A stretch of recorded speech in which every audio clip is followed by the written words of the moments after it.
Hello दोस्तों, आज मैं आपको क्लास 11th का चैप्टर 16 जैव विविधता एवं संरक्षण के 5 मार्क्स के कुछ इम्पोर्टेंट प्रश्नों के बारे में बताऊंगा जो परीक्षा में बार बार पूछे जाते हैं। आशा है ये प्रश्न आपके लिए बहुत ही उपयोगी सिद्ध होंगे, इसलिए सभी प्रश्नों को ध्यान से देखना है और समझना है। तो आइए शुरू करते हैं और देखते हैं इम्पोर्टेंट और उपयोगी प्रश्न उत्तर। सबसे पहले आपके सामने क्वेश्चन कि जैव विविधता को किन 3 स्तरों पर समझा जा सकता है या बांटा जा सकता है, स्पष्ट कीजिए। इस तरह से आपसे क्वेश्चन पूछा जा सकता है। तो जैव विविधता को निम्नलिखित 3 स्तरों पर समझा जा सकता है। वह है आनुवंशिक विविधता यानी जेनेटिक डाइवर्सिटीज। आनुवंशिक जैव विविधता में किसी प्रजाति के जीवों का वर्णन किया जाता है। इसमें क्या किया जाता है? किसी प्रजाति के जीवों का वर्णन किया जाता है। जीवन निर्माण के लिए जीन, क्या चीज? जीन एक मूलभूत बेसिक इकाई है। किसी प्रजाति में जीव की विविधता ही आनुवंशिक जैव विविधता है। नेक्स्ट है कि प्रजातीय विविधता, स्पेसिस बायोडाइवर्सिटी। प्रजातीय विविधता किसी निर्धारित क्षेत्र में प्रजातियों की अनेक रूपता, अनेक वाली विभिन्नता बताती है और प्रजातियों की संख्या से संबंधित है। जिन क्षेत्रों में प्रजातीय विविधता अधिक होती है उन्हें विविधता के हॉट स्पॉट के नाम से जाना जाता है या कहते हैं, जो आपको पिछले वीडियो में 1 मार्क्स के क्वेश्चन में बताया गया है। नेक्स्ट है पारितंत्रीय विविधता यानी इकोसिस्टम डाइवर्सिटी। पारितंत्रीय विविधता पारितंत्रियों की संख्या, क्या? पारितंत्रियों की संख्या तथा उसके वितरण से संबंधित है। पारितंत्रीय प्रक्रिया तथा आवास स्थानों की भिन्नता ही पारितंत्रीय विविधता बनाते हैं। नेक्स्ट क्वेश्चन है कि IUCN द्वारा पौधों व जीवों की प्रजातियों को उनके संरक्षण के उद्देश्य से 3 वर्गों में विभाजित किया गया है। तो वे कौन कौन से हैं, उनके विस्तार से आपको बताना है। तो सबसे पहले है संकटापन प्रजाति। संकटापन जैसे नाम से ही आपको है कि जो संकट में जो प्रजातियां हैं उन्हें हम संकटापन प्रजातियां के नाम से जानते हैं। इसमें वे सभी प्रजातियां सम्मिलित हैं जिनके लुप्त होने का खतरा है। International union for the conservation of nature and natural resources यानी IUCN विश्व की सभी संकटापन प्रजातियां जो खतरे में के बारे में एक लिस्ट बनाती है, जिसे रेड लिस्ट, क्या बनाती है? लिस्ट बनाती है रेड लिस्ट के नाम, जो उसे रेड लिस्ट के नाम से सूचना प्रकाशित करती है। तो उसे संकटापन प्रजातियों की श्रेणी में रखा जाता है। यानी कहने का तात्पर्य यह है कि जो IUCN है वो एक लिस्ट बनाती है और वह लिस्ट होती है एक रेड लिस्ट, जिसमें जो नाम होते हैं वो सभी जातियां संकटापन जातियों की श्रेणी में आती हैं। नेक्स्ट है सुभेद प्रजातियां। इसमें वे सभी प्रजातियां सम्मिलित हैं जिन्हें यदि संरक्षित नहीं किया गया, उनकी देखभाल नहीं की गई, तो उनके विलुप्त होने यानी उनका अस्तित्व पर खतरा है। तो और वो सहयोगी कारक, कौन से सहयोगी कारक? जिनके लुप्त होने के कगार पर हैं, यदि जारी रहे तो निकट भविष्य में उनके लुप्त होने का खतरा बढ़ जाएगा या है। इनकी संख्या अत्यधिक कम होने के कारण इनका जीवित रहना बहुत ही मुश्किल है। कौन से? सुभेद प्रजातियां। इन्हें क्या कहते हैं? सुभेद प्रजातियां हैं। इसमें मतलब कि मनुष्य के द्वारा या वे कारक जो इन जातियों के लिए खतरा बने हुए हैं, उनसे यदि इनका बचाव नहीं किया गया तो क्या होगा? ये प्रजातियां लुप्त हो जाएंगी। नेक्स्ट है दुर्लभ प्रजातियां। संसार की में इन प्रजातियों की संख्या बहुत कम है। ये प्रजातियां कुछ ही स्थानों पर सीमित हैं। या बड़े क्षेत्र में विरल, विरल का मतलब बहुत ही कम रूप में बिखरी हुई है, एकाक। तो इन्हें क्या, दुर्लभ, जो बहुत ही कम मिलती हैं, रेयर। नेक्स्ट है कि जैव विविधता के सम्मेलन के लिए में लिए गए संकल्पों में जैव विविधता संरक्षण के कौन से उपाय सुझाए गए, उन जो उपाय सुझाए गए उनमें से किन्हीं 5 का आपको यहाँ पर बताना है। तो जो सम्मेलन हुआ था वो रियो डी जेनेरो में हुआ था 1992 में। तो उसमें कौन से सुझाव दिए गए? तो पहला सुझाव ये था कि संकटापन्न प्रजातियों के संरक्षण के लिए प्रयास करने चाहिए। दूसरा है कि प्रजातियों के लुप्त होने से बचाने के लिए उचित योजनाएं व प्रबंधन अपेक्षित है। तीसरा, खाद्यान्नों की किस्में, चारे संबंधित पौधों की किस्में, इमारती लकड़ी के पेड़, पशुधन, जंतु व उनकी वन्य प्रजातियों की किस्मों को संरक्षित करना चाहिए। प्रत्येक देश को वन्य जीवों के आवास को चिन्हित करना चाहिए और उन्हें चिन्हित करके उनकी सुरक्षा को सुनिश्चित करना चाहिए। प्रजातियों के पलने बढ़ने व विकसित होने के स्थान सुरक्षित और संरक्षित यानी रिजर्व होने चाहिए। और जैव जीवों, वन्य जीवों, पौधों का अंतर्राष्ट्रीय व्यापार नियमों के अनुरूप होना चाहिए।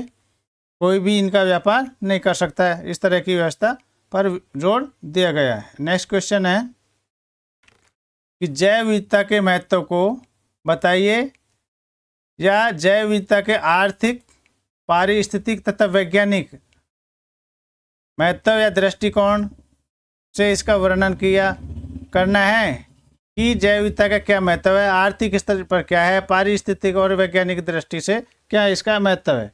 तो हम इनको देखते हैं, आइए समझते हैं एक एक करके। पहला है आर्थिक महत्व।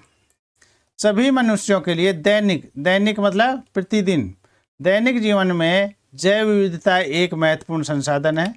जैव विविधता को संसाधनों के उन भंडारों के रूप में समझा जा सकता है जिनकी उपयोगिता भोज्य पदार्थ यानी खाने पीने की चीज़ें, भोजन के लिए, औषधियों और सौंदर्य प्रसाधन आदि बनाने में है।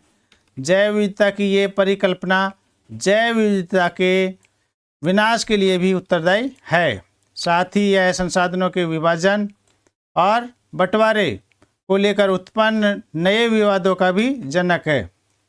क्या आर्थिक महत्व के लिए कई विवाद हो गए हैं, जैसे खाद्य फसलें, पशुवन संसाधन, मत्स्य और दवा संसाधन आदि कुछ ऐसे प्रमुख आर्थिक महत्व के उत्पाद हैं जो मानव को जैव विविधता के फलस्वरूप उपलब्ध होते हैं।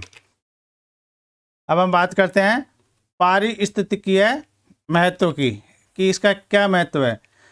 तो जीव व प्रजातियां ऊर्जा ग्रहण कर उनका संग्रहण करती हैं। कार्बनिक पदार्थ उत्पन्न एवं विघटित करती हैं और परितंत्र में जल व पोषक तत्वों के चक्र को बनाए रखने में सहायक होती हैं।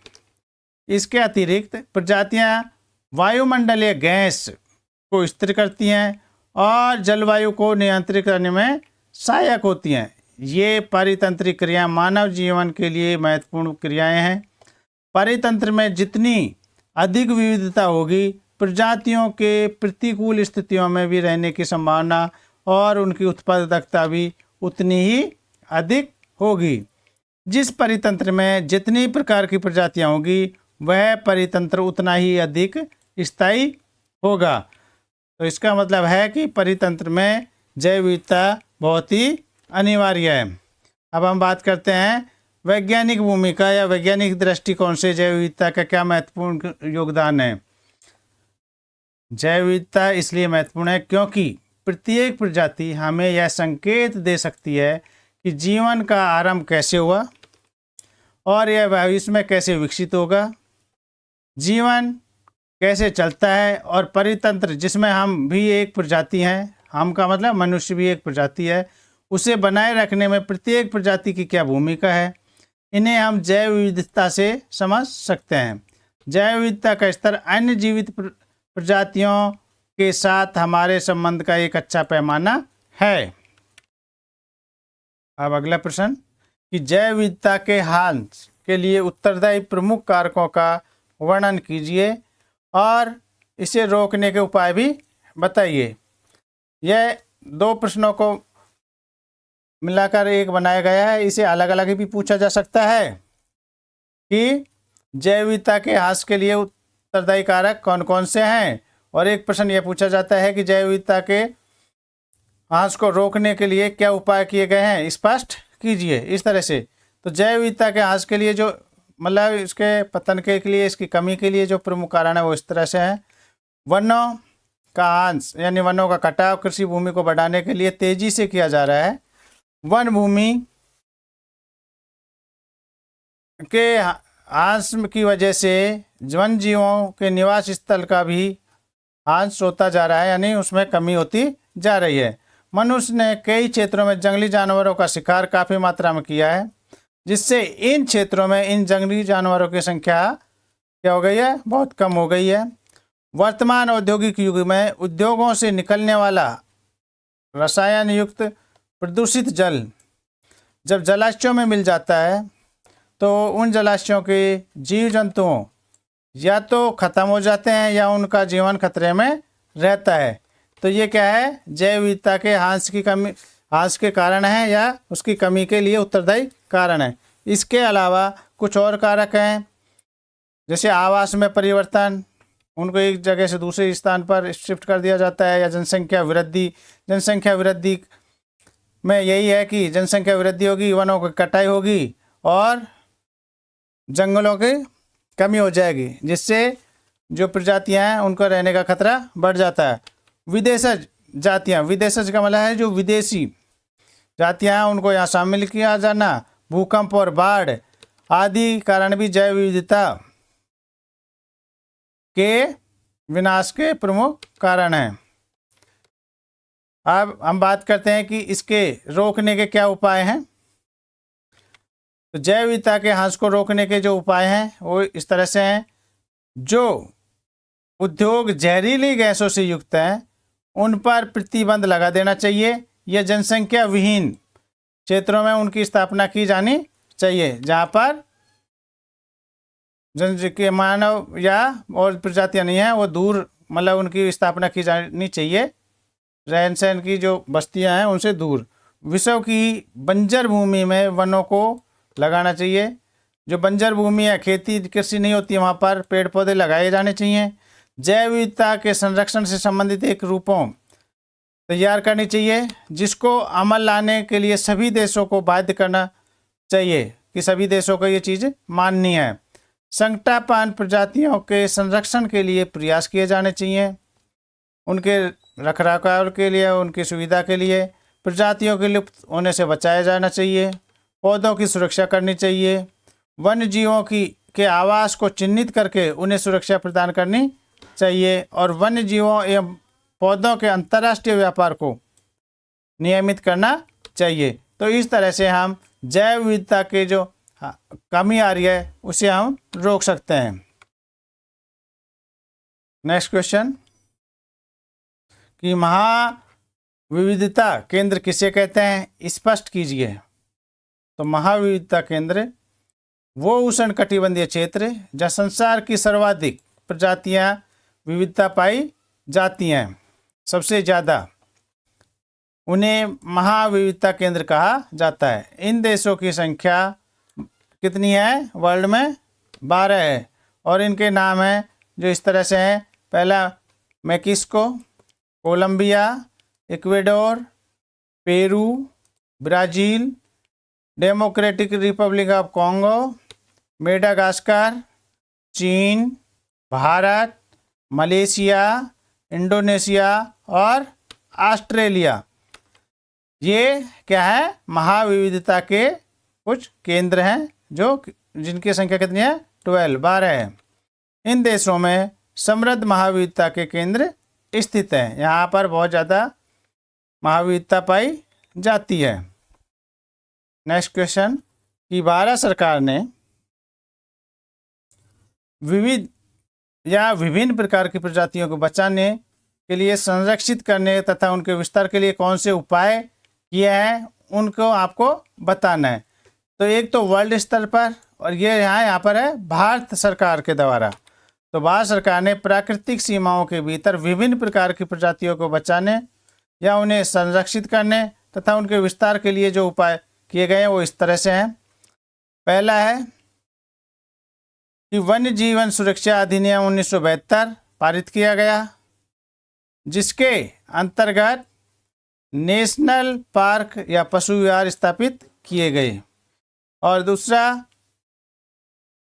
जीवमंडल आरक्षित क्षेत्रों बायोस्फीयर रिजर्व की घोषणा की गई, जहां वन्य जीव अपने प्राकृतिक आवास में निर्भय होकर, बिना डर के होकर, निर्बाध होकर रह सकते हैं, घूम सकते हैं तथा अपनी प्रजाति का विकास कर सकते हैं। नेक्स्ट क्वेश्चन है कि विभिन्न महाद्वीपों में स्थित पारिस्थितिकीय हॉटस्पॉट कहाँ कहाँ हैं, उनकी एक सूची बनाइए। तो ये इस तरह से है कि विभिन्न महाद्वीपों, तो महाद्वीप कौन कौन से महाद्वीप में और हॉटस्पॉट कहाँ कहाँ हैं, तो ये इनके बारे में हम जानते हैं। तो पहला है दक्षिण एवं सेंट्रल अमेरिका में। तो दक्षिण एवं सेंट्रल अमेरिका की उच्च भूमि और निम्न भूमि। कौन सी? उच्च और निम्न भूमि। दूसरा है पश्चिमी इक्वेडोर तथा कोलंबियन कांगो। तीसरा है उष्णकटिबंधीय एंडीज। चौथा अटलांटिक वन ब्राज़ील में। ठीक है, अब अफ्रीका की बात कर लेते हैं। अफ्रीका महाद्वीप में पूर्वी मेडागास्कर, पूर्वी चाप पर्वत और ऊपरी गिनी वन, 3 जगह यहाँ पर हॉटस्पॉट पारिस्थितिक हॉटस्पॉट हैं। नेक्स्ट है और एशिया में पश्चिमी घाट, पूर्वी हिमालय भारत में, इंडोनेशिया, प्रायद्वीप या मलेशिया, फिलीपींस, उत्तरी बोर्निया, सिंगराजा वन श्रीलंका में। ठीक है, अब है ऑस्ट्रेलिया महाद्वीप में क्वींसलैंड, मलेशिया यानी न्यू कैलेडोनिया। ये विभिन्न महाद्वीपों में पारिस्थितिकी हॉटस्पॉट हैं। आपके सामने जो ये प्रश्न लाया हूँ आज मैं, ये बहुत ही इम्पोर्टेंट हैं। इन्हें आप अच्छे से याद करें और याद करके परीक्षा में अच्छे अंकों के साथ में सफलता प्राप्त करें। यदि आप हमारे चैनल पर नए हैं और आपने अभी तक हमारे चैनल को सब्सक्राइब नहीं किया है तो प्लीज़ चैनल को सब्सक्राइब करें, वीडियो को लाइक करें और बेल आइकन के बटन को दबाएं, जिससे आपको और भी इम्पोर्टेंट और उपयोगी वीडियो मिलते रहें। मैं आपके उज्जवल भविष्य की कामना करता हूँ। Thank you for watching my video. Have a nice day.